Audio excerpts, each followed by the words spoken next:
They called her the giant widow of Thorn Creek, and for $1 you could pay to stare at her. She wasn't just a woman. She was a legend, a monster whispered about in every saloon from the dusty plains of Texas to the cold mountains of Montana. They said she'd crushed her husband's skull with a single blow. They said she was an unholy terror, too wild for God and too mean for the devil. So they put her in a cage. But one day, a quiet cowboy with eyes that missed nothing rode into town. He didn't just look. He bought her. And then, in the silence of a stunned crowd, he unlocked the cage and asked a question that would ignite a firestorm. "Will you marry me?" Dust was the first and last currency of Redemption Gulch. It coated every hat brim, settled in the bottom of every whiskey glass, and rose in choking clouds with every passing horse.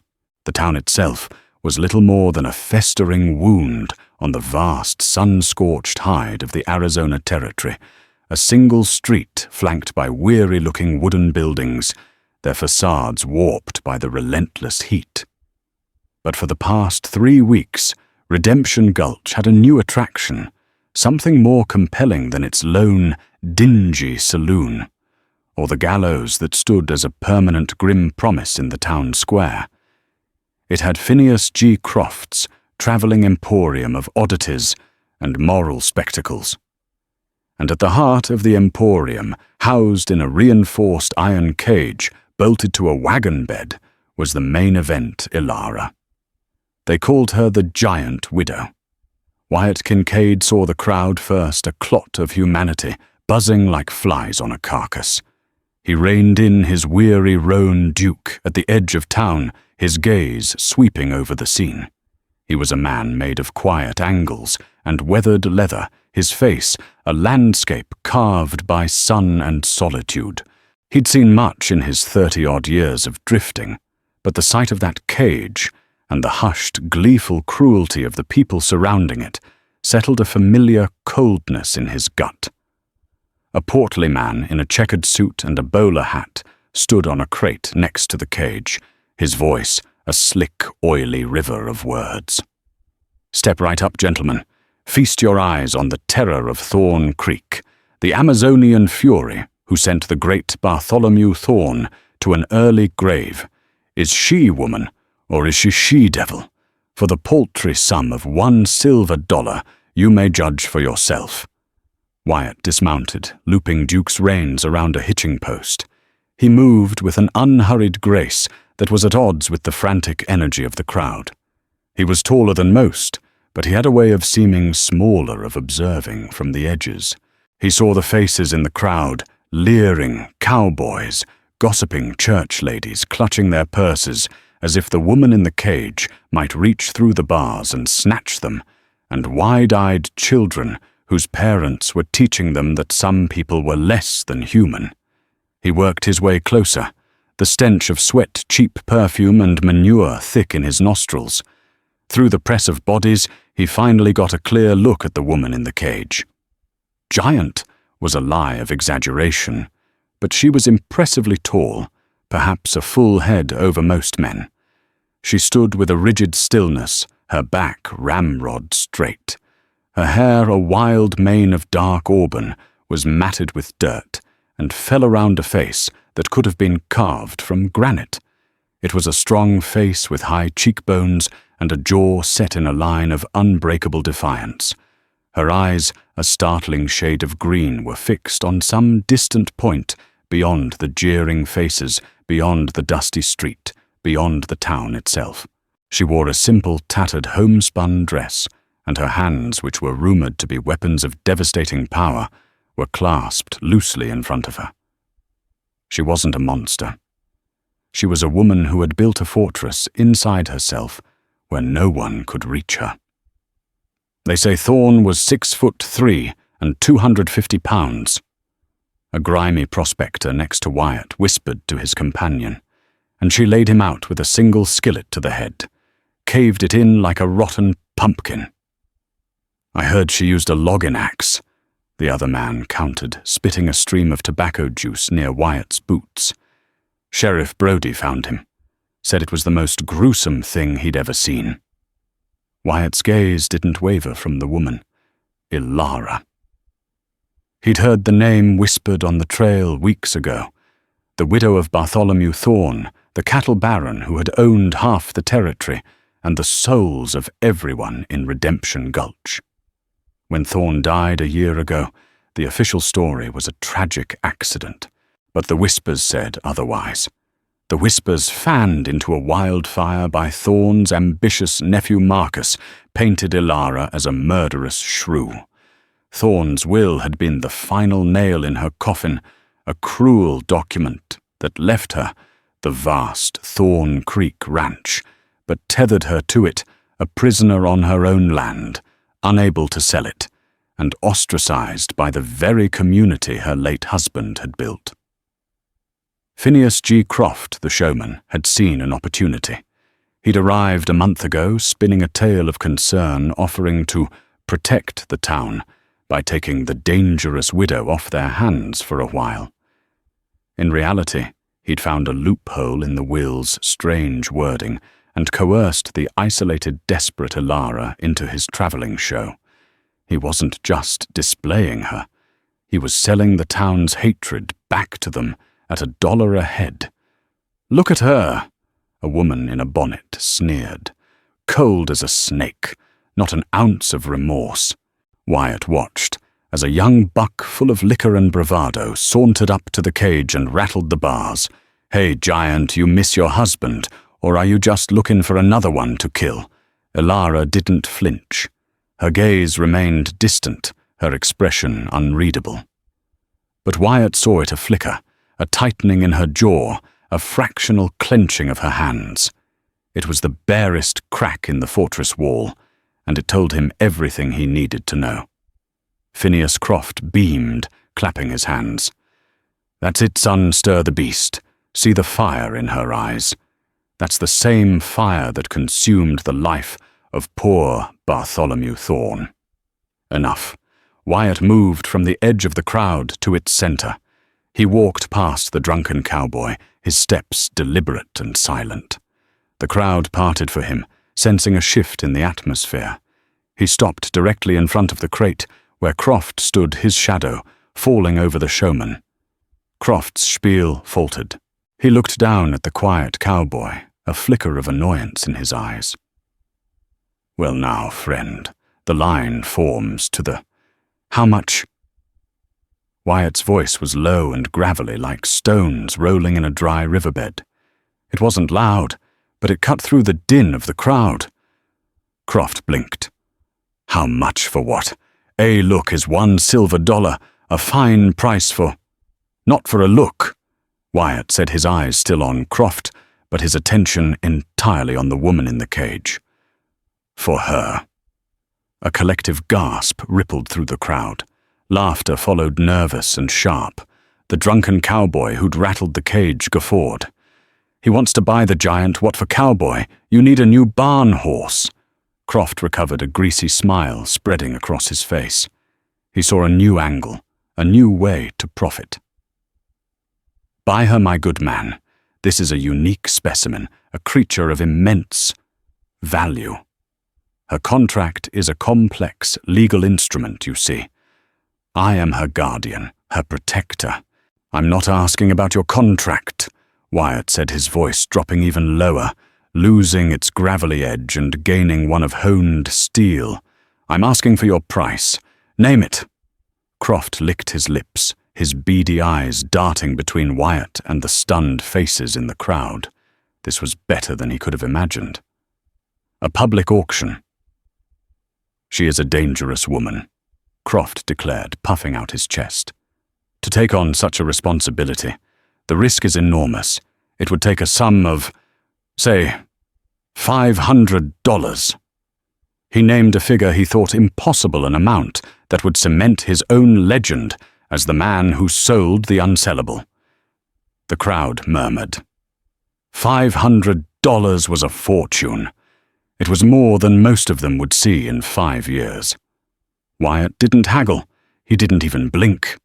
He reached into the inner pocket of his worn duster and pulled out a thick leather wallet. With methodical precision, he counted out a stack of bills, worn greenbacks and gold certificates, and placed them in Croft's trembling hand. The showman stared at the money as if it were a burning coal. "There's 500, Wyatt said. He then pulled out another bill, a crisp $50 note. "And this is for the cage, and the key." The silence in the street was now absolute, thick and heavy as a shroud. Every eye was on Wyatt. For the first time, Ilara's gaze shifted. It moved from the distant horizon and settled on the back of this stranger, this quiet cowboy who had just purchased her, as one might purchase livestock. Her expression was no longer one of detached defiance, but of sharp, wary confusion. Croft, clutching the money, fumbled for the large iron key hanging from his belt. He handed it along with the bill of sale he'd hastily scrawled when he first took Ilara over to Wyatt. Wyatt took the key. He ignored Croft, ignored the crowd. He walked to the cage door.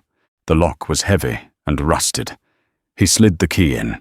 It grated, then turned with a loud, definitive clunk. He pulled the heavy door open, the screech of its hinges, the only sound in Redemption Gulch. He stood in the opening, a silhouette against the harsh afternoon sun. He looked at the woman inside, meeting her piercing green eyes for the first time. The fortress was still there, but now there was a question in her gaze. A dangerous, frightening question. Wyatt simply stood there for a long moment, letting her look at him, letting her see that his hands held no weapon, his face no leer. Then he spoke, his voice meant for her alone, though the breathless crowd strained to hear. "Mum," he said, his tone respectful. And then he asked the question that shattered the reality of Redemption Gulch, a question so ludicrous, so impossible, that it would be talked about for generations. "Will you marry me?" The question hung in the air, more shocking than a gunshot. Ilara stared at the man, her mind struggling to process the words. Marry him. This stranger who had just bought her freedom for a fortune. It was a cruel joke, another form of humiliation, more twisted than the cage itself. Her defiance, the only shield she had left, hardened her features. "Go to hell," she said, her voice rough from disuse, but laced with the venom of a cornered animal. Wyatt didn't react to her curse. He simply nodded, as if he'd expected nothing less. "That might be where we're headed, Ma'am, but I'd prefer not to go alone." He gestured with his head toward the open cage door. "Your choice. Stay in there and let them gawk, or walk out and face them with me. Either way, the cage is open." He stepped back, giving her space, turning his attention to the slack-jawed crowd. His eyes, now cold and flat, swept over them. "The show's over," he announced, his voice carrying an authority that brooked no argument. "Go on home." Slowly, hesitantly, the crowd began to disperse. They moved in twos and threes, whispering furiously, casting backward glances at the impossible scene. Phineas G. Croft, stuffing the money deep into his pockets, was already hustling his other meager attractions toward the edge of town, eager to be gone before this cowboy changed his mind or the situation exploded. In minutes, the street was nearly empty, leaving only Wyatt Ilara in her cage and the lingering judgment of Redemption Gulch hanging in the oppressive heat. Sheriff Brody had appeared, leaning against a veranda post down the street, watching the proceedings with a calculating, impassive expression. Ilara watched the last of the gawkers disappear. The cage was open. The world outside it was just a larger prison one, with invisible bars of hate and fear. But this man, he was something different. He hadn't mocked her. He hadn't threatened her. He had paid a king's ransom and then offered her, A wedding ring. The absurdity was a crack of light in her dark world. With a deep, shuddering breath, she took a single step. Then another. She ducked her head to clear the low frame of the cage door and stepped out onto the dirt street. She stood tall, her full height, seeming even more imposing now that she was free of her confines. The sun felt foreign on her skin. She blinked her eyes, adjusting. She looked at Wyatt, her gaze a mixture of suspicion and raw, untamed pride. "Why?" she asked, her voice a low rasp. "Practicality," Wyatt replied simply. He retrieved Duke's reins from the hitching post. "You're the widow of Thorn Creek. They fear you. They hate you. As you are, you're a target, an outcast. Phineas Croft was just the first vulture to circle. There'll be others." He looked her square in the eye. "But as Mrs. Kincaid, my wife, you'll have a new name. You'll have legal standing. You'll have protection. My protection. No one will put you in a cage again. I give you my word on that." Her eyes narrowed. "And what do you get Mr. Kincaid men like you don't do things for nothing?" "Wyatt," he corrected her. "Just Wyatt. And you're right, I don't." He paused, his gaze drifting toward the distant hills in the direction of the Thorn Creek Ranch. According to the talk, Thorn's will gives you the ranch. But it's a trap. It stipulates you have to live on it. But it gives you no means to work it. You're tethered to a corpse. The town loyal to Thorn's memory and his nephew Marcus won't help you. You can't hire hands. You can't get supplies on credit. They're waiting for you to fail, for you to starve, so Marcus can claim the land. He looked back at her, his expression serious. "I'm a ranch hand, ma'am. A good one. I know cattle, I know horses, and I know the land. You have the land, but no way to make it live. I have the skill, but no land to put it on. I'm proposing a partnership." A partnership disguised as a marriage, she said, the words tasting like ash. "The marriage is the shield that lets the partnership exist," he countered. "It's a contract. Nothing more, unless we decide otherwise. I offer you my name and my labor. In return, I ask for a roof over my head and an equal share of whatever we can pull from that land. It's a business arrangement, Ilara." He'd used her name, not the giant, not the widow, but Ilara. The sound of it spoken with simple respect was a key turning a lock deep inside her that she'd forgotten existed. She studied him, taking in the steady gaze, the calloused hands, the weary set of his shoulders that spoke of a man who understood hardship. He wasn't lying. She could see that. His proposal was insane, but it was also the first glimmer of a genuine path forward she'd seen in a year. The alternative was returning to her decaying ranch, to be slowly choked by the town's malice until she broke. "And if I say no," she challenged. "Then I'll give you $200 for your trouble and I'll ride on," Wyatt said without hesitation. "You'll be a free woman with enough money to get a fresh start, somewhere far away from here. The choice is yours. A cage, a partnership, or the open road." She thought of the open road. It was tempting. But where would she go? Her reputation, a monstrous caricature, would follow her. The story of the giant widow was too good, too gruesome to be forgotten. Here at least the devil was known. And this man, this Wyatt Kincaid, was offering a chance to fight that devil, not just run from it. She took a deep breath, the dusty air filling her lungs. It was the first breath of freedom she'd taken in a long time, and it was terrifying. "Fine," she said, her voice firm. "A contract. But you and I will have an understanding. This is my life you're stepping into. My fight. You follow my lead on my land." "Fair enough," Wyatt agreed. "But when it comes to keeping you safe, you follow mine." A silent agreement passed between them, a handshake made of shared glances. "All right then," Wyatt said, his tone shifting back to pure business. "First things first, we need to make this legal, then we get supplies." He nodded toward the squat building with the words, "Territorial Justice," painted over the door. "And we'd best do it before Marcus Thorne gets wind of it." The walk to the Justice's office was a new kind of ordeal. The street was no longer crowded, but she could feel the eyes on them from behind every window curtain and every saloon door. The whispers followed them like ghosts. She walked with her head held high, her stride long and powerful. Beside her, Wyatt moved with his easy ground-covering gait, a silent pillar of calm in the storm of their passage. He didn't walk in front of her or behind her, but right beside her, an equal. It was a small thing, but it meant the world.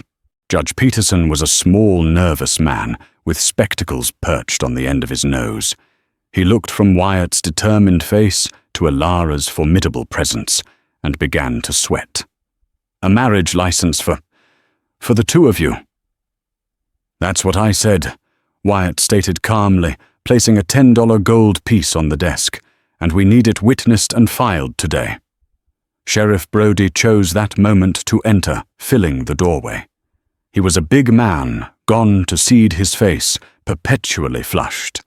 He represented the law in Redemption Gulch, but everyone knew his leash was held by the Thorne family interests. "Kincaid," Brody said, his voice a low rumble, "you're stirring up a hornet's nest." "Just getting married, Sheriff," Wyatt replied, not turning around.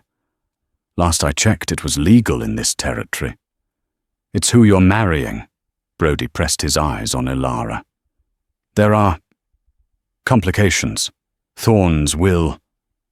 "I'm aware of the will," Wyatt cut in. "We'll deal with it."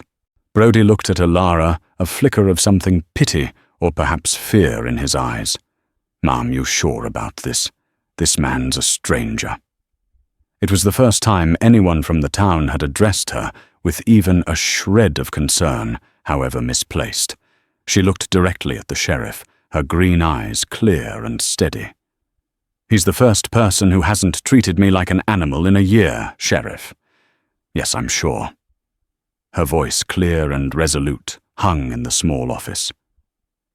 The judge, seeing there was no way out of this, began to scribble furiously on the forms. 15 minutes later, Wyatt Kincaid and Elara Thorne stood before him, two strangers bound by a desperate contract. The judge mumbled the words, his eyes darting toward the door as if expecting Marcus Thorne to burst in at any moment. When he pronounced them man and wife, there was no kiss, no embrace. There was only a quiet moment of shared acknowledgement. Wyatt took the signed license, folded it carefully, and placed it in his wallet next to the bill of sale for a woman and a cage. They were now Mr. and Mrs. Kincaid. As they stepped back out into the unrelenting sun, Elara felt a strange, dizzying sense of unreality. She had a new name, a husband, a partner. She glanced at Wyatt, who was already scanning the street, his mind on the next step. "Now for the supplies," he said. "We've got a ranch to save." But Elara knew it wasn't just a ranch. It was her life. And she had just placed it in the hands of a quiet cowboy she'd met less than an hour ago. The Thorne Creek Ranch was less a home and more a monument to decay. It lay sprawled in a wide, shallow valley 5 miles out of town, a place that should have been a paradise of flowing water and rich grazing land. Bartholomew Thorne had chosen the best land in the territory, but since his death, it had been left to the mercy of the elements and neglect.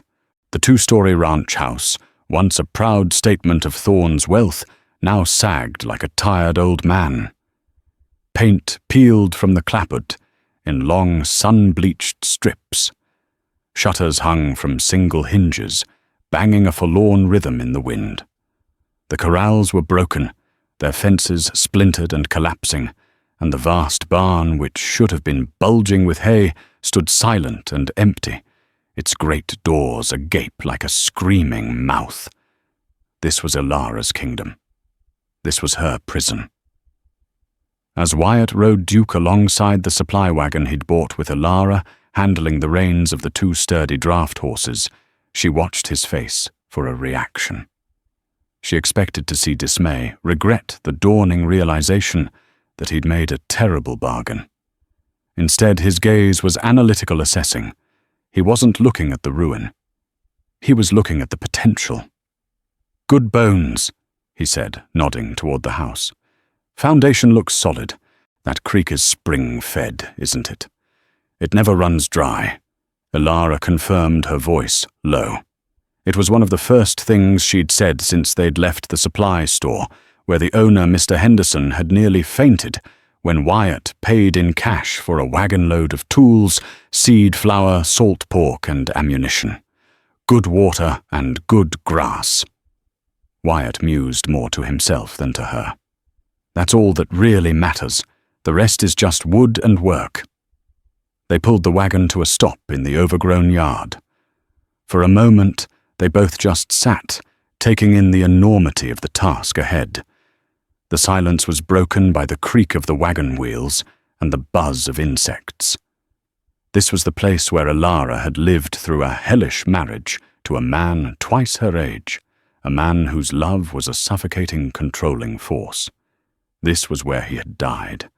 This was where the town's judgment had sentenced her to a slow, lonely demise. The will. Ilara began feeling the need to lay all the cards on the table. "You said you knew about it." "Heard the talk," Wyatt said, dismounting. "Let's hear the facts." She took a deep breath. "The ranch, the livestock, everything, it's mine. But there are conditions. I have to reside here. I can't sell it. If I leave for more than a week, or if I remarry, I forfeit everything to his nephew Marcus." Wyatt's brow furrowed. "But you just remarried." "There's an addendum," she said, a bitter twist to her lips. "Bartholomew always liked his cruel little games. The forfeiture clause is waived if my new husband can, and I quote, render the ranch profitable and self-sustaining within 6 months of the union. If we fail, it all goes to Marcus." Wyatt absorbed this, his expression unchanging. 6 months. It was a nearly impossible timeline, starting from absolute zero. He looked around at the decay again, then back at her. "He didn't expect you to ever remarry. He thought he'd trapped you here for good to wither away on his land. He wanted to own me even in death." Ilara whispered the words filled with a year's worth of suppressed rage and grief. "Well," Wyatt said, clapping the dust from his hands, "he didn't count on me." Just as he spoke, the thundering of hooves announced a visitor. 3 riders crested the nearby hill, galloping hard toward the ranch house. The man in the lead was dressed in expensive city clothes that looked comical in the rugged setting. He was handsome in a weak, predatory way, with a neatly trimmed mustache and Thorne's arrogant eyes. "Marcus." Ilara breathed, her hands tightening on the wagon reins. Marcus Thorne pulled his horse to a theatrical stop, kicking up a cloud of dust. His 2 companions, burly men with the hard, vacant faces of hired guns, fanned out on either side of him. "Well, well, well." Marcus sneered, his gaze flicking from Ilara to Wyatt, then to the loaded supply wagon. "What is this? The prodigal widow returns, and she's brought a stray with her. I heard the most amusing rumor in town, Aunt. Tell me it isn't true." "It's Mrs. Kincaid now," Wyatt said, his voice quiet but carrying clearly. He stood by the wagon, his posture relaxed, his hands empty and away from the Colt peacemaker at his hip. He looked like an easy target, which was exactly how he wanted to look. Marcus's smirk faltered. He stared at Wyatt. "Kincaid. And who in the hell are you?" "Her husband," Wyatt replied. The color drained from Marcus's face, replaced by a blotchy, furious red. "You can't. The will. The ranch is mine." "I've read the will, Marcus," Wyatt said. Ilara was stunned. She hadn't known he'd taken the time to get a copy from Judge Peterson. "We have 6 months. We suggest you come back then." 6 months? Marcus laughed, a high, unpleasant sound. "Look at this place. You couldn't make this pigsty profitable in 6 years. I'll see you both starved out in 2 months. This town belongs to the Thorn name. No one will sell you another nail or another bag of flour. No one will work for you. You're alone." "We're aware," Wyatt said, his patience wearing thin. "You've said your piece. This is private property. Leave." "I'll leave when I'm ready," Marcus snarled. He spurred his horse forward, intending to ride menacingly close to Wyatt. It happened faster than Ilara could follow. Wyatt didn't draw his gun. He simply moved.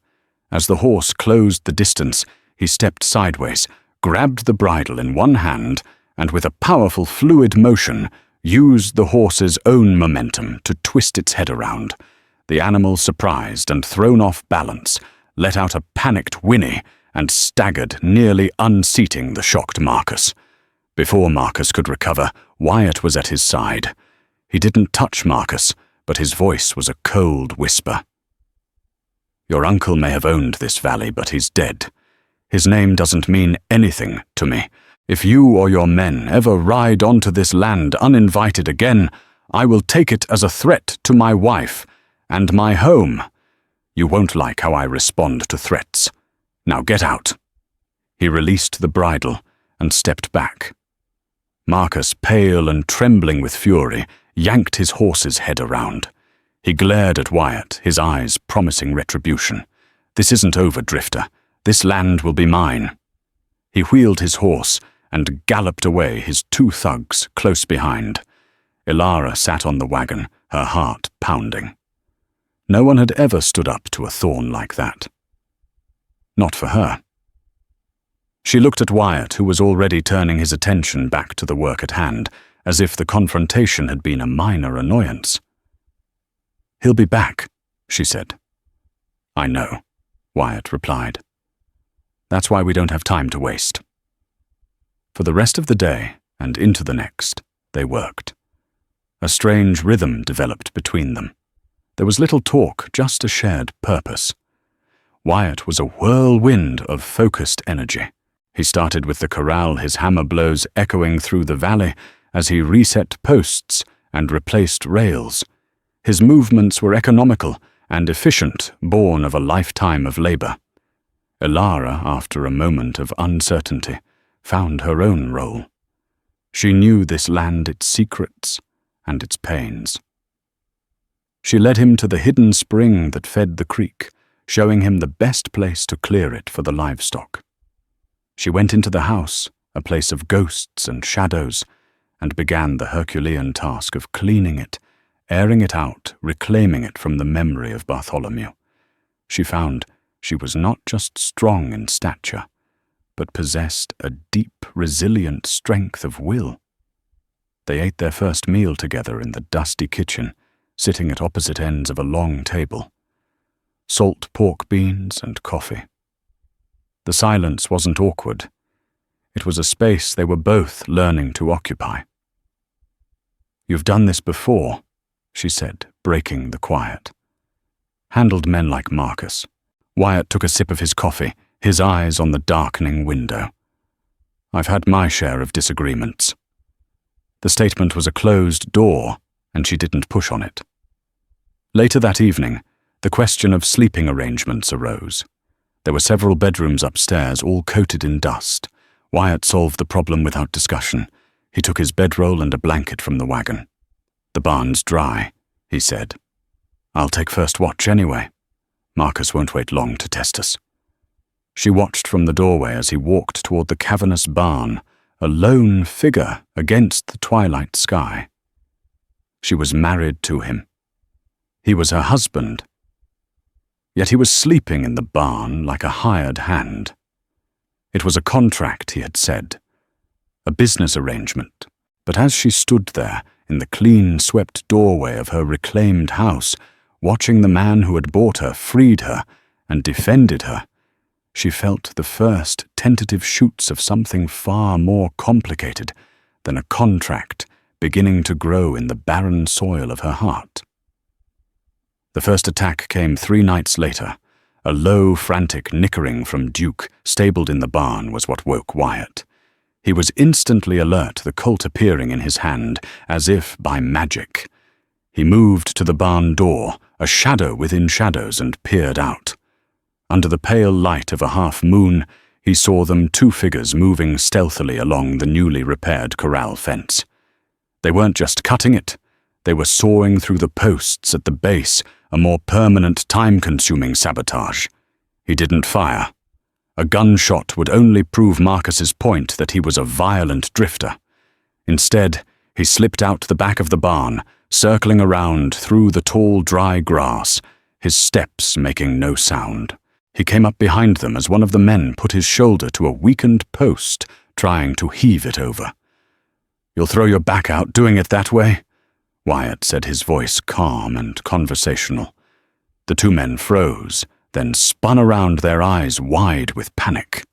One of them, a lanky youth named Jimmy, who Wyatt recognized from town, dropped his saw with a clatter. The other, a harder-looking man, reached for the pistol tucked in his belt. "I wouldn't," Wyatt advised, and the quiet certainty in his tone was more menacing than any shout. The man's hand froze. We ain't doing nothing," Jimmy stammered. "You're trespassing and destroying private property," Wyatt corrected him. "Marcus Thorne put you up to this. Tell him his messengers have been received. Now you have 2 choices. You can spend the next hour putting these posts back up, or you can explain this to Sheriff Brody, and I doubt Marcus will pay your bail." The 2 men exchanged a panicked look. Defeated, they spent the next hour under Wyatt's watchful eye, clumsily repairing the damage they'd done. When they were finished, Wyatt sent them packing with a final warning. "Don't come back." He didn't tell Ilara until the next morning, mentioning it casually over coffee, as he detailed his plan to dig a small irrigation ditch from the creek to a patch of land he'd cleared for a vegetable garden. She stopped stirring her coffee, her spoon clinking against the mug. "They came onto our land. They tried to damage our property, and you just let them go. They were just tools, Ilara," he said, meeting her gaze. "Scared boys doing a rich man's dirty work.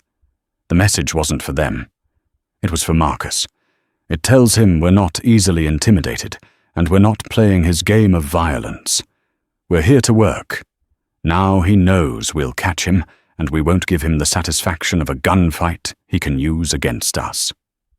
She saw the wisdom in it, a strategic patience she lacked. Her instinct was to meet force with force. His was to dismantle the threat piece by piece without firing a shot. It was a lesson. Weeks bled into a month. An unspoken routine settled over them. They rose before the sun and worked until their muscles screamed. Wyatt, with a relentless tenacity, brought the ranch's skeleton back to life. He re-roofed the barn, dug the irrigation ditch, and, with a small herd of cattle bought from a traveling drover who knew nothing of redemption, Gulch politics began to stock the pastures. Ilara, in turn, found her own power. The house became her domain, clean and orderly. The garden Wyatt had tilled, she planted. Her hands, once rumored to be instruments of death, proved to be skilled at coaxing life from the soil. She repaired the chicken coop and bought a dozen hens, their clucking, bringing a cheerful domestic sound to the tense silence of the ranch. They rarely spoke of the past. Their conversations were about the present and the immediate future, the price of seed, a sick calf, the threat of a storm. But in the spaces between the words, something was being built as surely as the new fences. It was in the way he started leaving a bucket of fresh water for her on the porch when she worked in the garden, or the way she made sure a hot meal was waiting for him, no matter how late he came in from the fields. One evening, as a thunderstorm raged outside, trapping them in the warm, lamplit kitchen, the barrier of their silence finally broke. Wyatt was cleaning his saddle, the smell of leather and oil filling the room. Ilara was mending one of his shirts, a simple domestic act that felt profound. "They said you used a skillet," Wyatt said, his voice quiet, his eyes on his work. Ilara's needle stopped. She looked up, her expression guarded. "Some say an axe, or my bare hands." "I don't care what they say," he said, finally looking at her, "but I think it's time you told me what you say."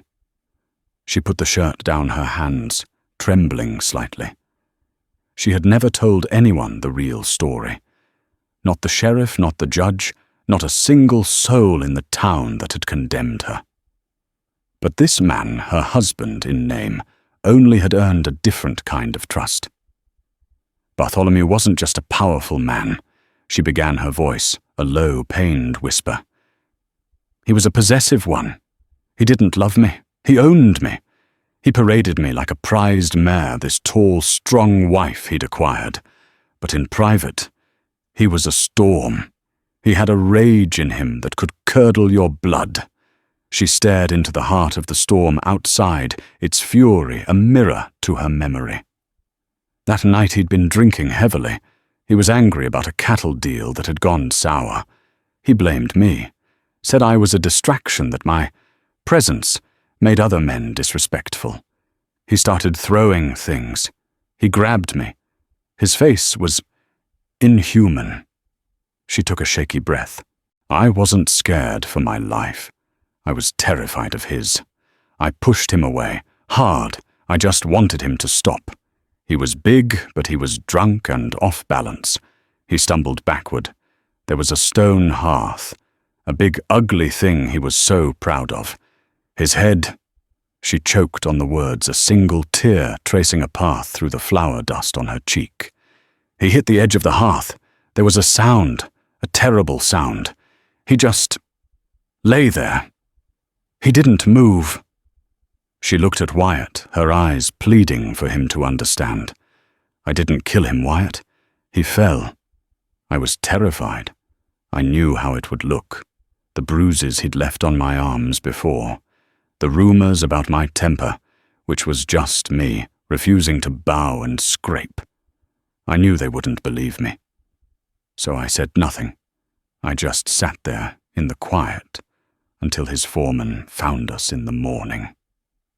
The kitchen was silent, save for the drumming of the rain. Wyatt had stopped his work. He was watching her, his face unreadable in the lamplight. She braced herself for the flicker of doubt, the shadow of accusation she'd seen in every other pair of eyes. It never came. I believe you, he said. The two words were simple, but they landed with the force of a physical blow, knocking the air from her lungs. Anyone who saw you in that cage and still thought you were the monster, they were already blind. He put down the saddle soap, and Rag stood up and walked over to the kitchen stove. He poured 2 cups of coffee and placed one on the table in front of her. His hand briefly brushed hers. The touch was light, accidental, but it sent a jolt through her entire body. Marcus knew his uncle's temper, Wyatt said, his voice hardening. He used your silence and the town's fear to try and steal your inheritance. This was never about justice. It was always about greed. The storm inside Ilara finally broke. The tears she had held back for a year began to fall silent and hot. They weren't tears of sadness, but of relief, of being seen, of being believed. Wyatt didn't try to comfort her with empty words or awkward pats on the back. He just sat with her, drinking his coffee, a silent sentinel in the warm kitchen, letting her weather her own storm until it passed. The sabotage, however, didn't stop. It just became more insidious. One morning they woke to find the well fouled with a dead coyote poisoning their main water source for the house. It took Wyatt a full day of dangerous work down in the dark, narrow shaft to retrieve it and clean the well. A week later, a small, carefully set fire destroyed a section of their winter hay supply. It was a clear message Marcus wouldn't stop until they were broken. But he hadn't counted on their bond. Every act of sabotage that was meant to drive them apart only forged them closer together. They were no longer just partners in a contract. They were allies in a war. They started anticipating the attacks, working together to thwart them. Ilara's knowledge of the land allowed her to spot unnatural disturbances. Wyatt's tracking skills allowed him to find the saboteurs' tracks and predict their next move. They were a team, and as the 6-month deadline loomed closer, Marcus Thorne began to realize that the quiet cowboy and the giant widow were far more formidable than he had ever imagined. His desperation was growing, and desperate men, Wyatt knew, were the most dangerous of all. The air in the 5th month grew taut with unspoken threats. They had accomplished a miracle. The ranch, though still scarred, was alive. The cattle were healthy, the garden was producing, and Wyatt had managed to sell a small herd at a decent price to a buyer in a distant town, giving them a ledger book that was slowly tipping toward profit. They were going to make it, and Marcus Thorne knew it. His visits had stopped. The petty sabotage ceased. A heavy, ominous silence fell over the valley, a silence that Wyatt trusted less than open hostility. "He's planning something big," Wyatt said one evening, cleaning his rifle on the porch as Ilara watered her precious tomato plants. "He's not the type to admit defeat gracefully. He'll try to burn us out one way or another." "The barn," Ilara said immediately, her eyes turning to the structure that housed their livestock and the last of their hay. "It's the heart of the ranch. If he destroys it, we lose everything. We won't recover before the deadline." "My thought, too," Wyatt agreed. "He'll wait for a dry, windy night, make it look like an accident, a stray spark, a lightning strike." "There's no storm coming," Ilara said, her knowledge of the sky absolute. "He'll have to provide his own spark." For the next week they lived on a knife's edge. They took turns, sleeping one always on watch. Wyatt moved his bedroll to the hayloft, the highest vantage point, while Ilara slept with a loaded shotgun by her bed in the house. The partnership had evolved into a seamless military operation. The attack came on a moonless, windy night, the kind of night where shadows writhed like living things, and the whispering of the wind could sound like footsteps. Wyatt was in the hayloft wide awake when he saw it, a flicker of movement near the edge of the woods that bordered the east pasture. Not one man, but 3 moving low and fast toward the blind side of the barn. He didn't fire a warning shot. He didn't shout. He had a different plan, one he and Ilara had devised. He climbed silently down the loft ladder and slipped out the small back door. Inside the house, Ilara was also awake. She'd seen the same movement from her bedroom window. She didn't light a lamp. She grabbed the shotgun, checked the load, and moved to the back door of the house, her heart a steady, cold drum in her chest. She wasn't the terrified woman who had frozen in the face of tragedy a year ago. She was a warrior defending her home. Marcus and his 2 hired guns crept toward the barn. One of them carried a can of kerosene. They were arrogant in their silence, convinced they were unseen. As they reached the barn wall, Marcus uncorked the can, the smell of the fuel sharp on the wind. "Hurry up," he hissed. "Douse the whole wall before you light it." From the darkness behind them, a voice spoke low and chilling. "I wouldn't do that if I were you, Marcus." They spun around. Wyatt stood 20 yards away, a silhouette against the slightly less black sky. He held his rifle at a casual port, arms not aiming it, but ready. Marcus's man dropped the kerosene can and went for his gun. He was fast, but Wyatt was faster. A single shot rang out, not from Wyatt's rifle, but from the deep-throated roar of a shotgun. The man screamed and fell clutching a leg peppered with rock salt. He wouldn't be walking for a week. Ilara stepped out from the corner of the house, the shotgun held steady at her shoulder. She racked another round into the chamber, the shuck-shuck sound echoing with terrifying finality in the night. Marcus and his remaining thug were frozen, caught in a crossfire. They stared at Ilara, at this woman they had mocked and caged, now, standing before them as an avenging angel, her face set like flint in the darkness. The giant widow of their cruel fantasies was real, but she wasn't a monster. She was justice. "It's over, Marcus," Wyatt said, walking forward slowly, his rifle now leveled. "You've lost." Desperation made Marcus stupid. "Kill them!" he shrieked at his remaining man. "I'll pay you double." The thug hesitated, looking from Wyatt's rifle to Ilara's shotgun, and made a calculated decision about his own survival.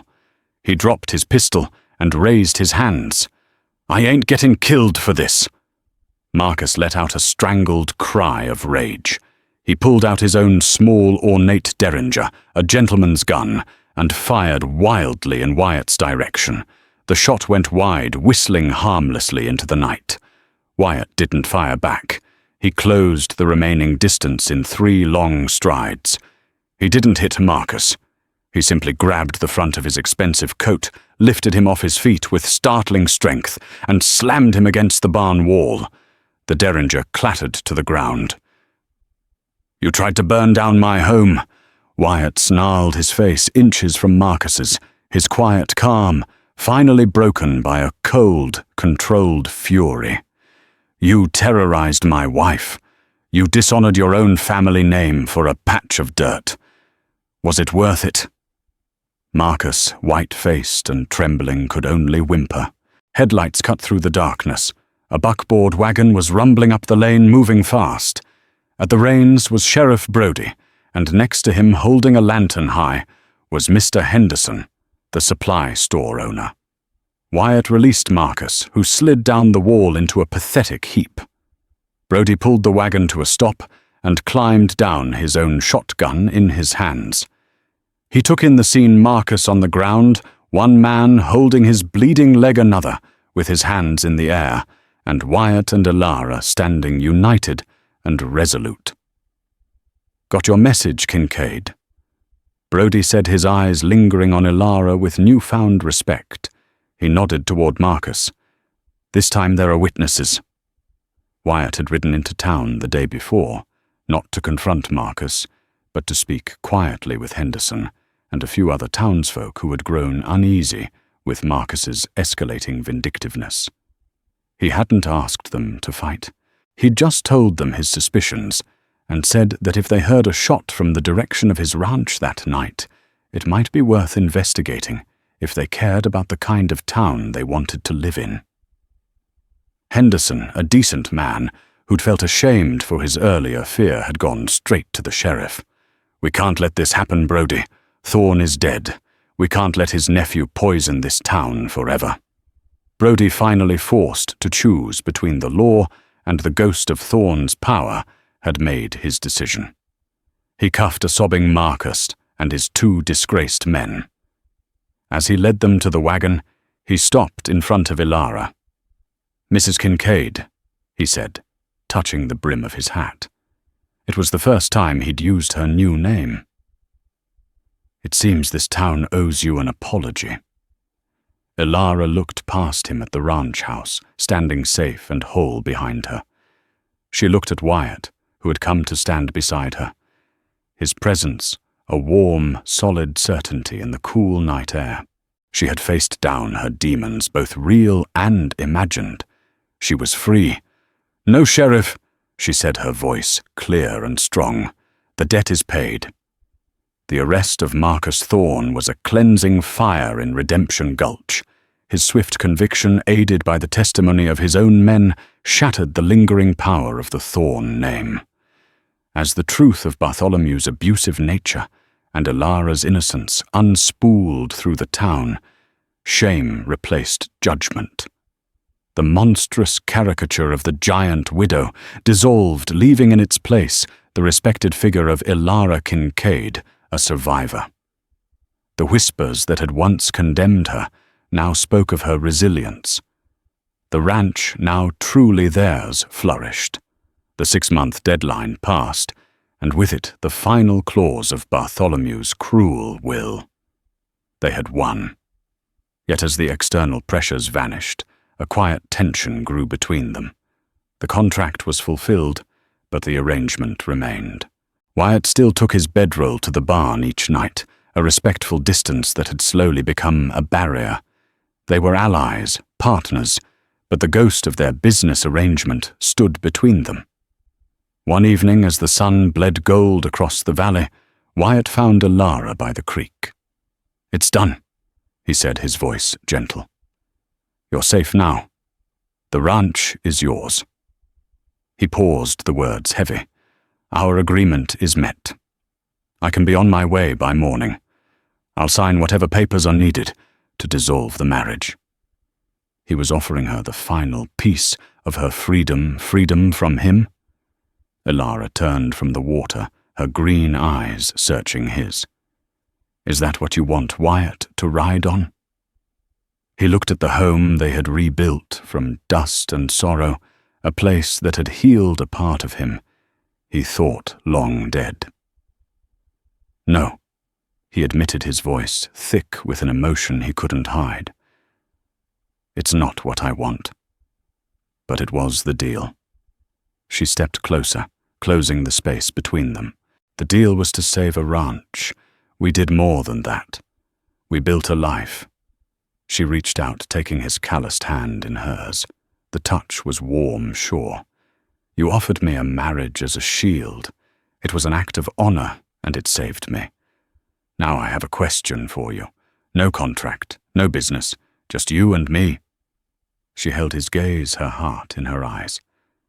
"Wyatt Kincaid, will you stay? Will you be my husband for real this time?" A slow, genuine smile transformed Wyatt's weary face, the expression of a man finally arriving home. He lifted her hand to his lips, a gesture of profound tenderness. "Ilara Kincaid," he said, his voice full of a future he now dared to believe in. "There's nothing in this world I'd rather be." That night they walked from the creek to the house together. As they crossed the threshold, it was not as parties to a contract, but as husband and wife, their journey from a cage in a dusty street finally leading them into the warmth of their shared home. That's the story of Ilara and Wyatt Kincaid, a testament to the fact that courage isn't about the absence of fear, but about acting in spite of it. It's a powerful reminder of how quickly we judge what we don't understand, and how one person's belief can be the catalyst that changes everything. Theirs wasn't just a love story. It was a story of redemption, not just for a woman wrongly condemned, but for a town that had lost its way and a man searching for a purpose. It proves that true strength isn't found in a fist or a gun, but in the quiet resilience of the human spirit and the profound power of seeing the person, not the label. If their incredible journey from a spectacle of hate to a bastion of hope moved you, please give this video a like and share it with someone who loves a story of true grit. Don't forget to subscribe and hit the notification bell so you won't miss our next story from the forgotten corners of history.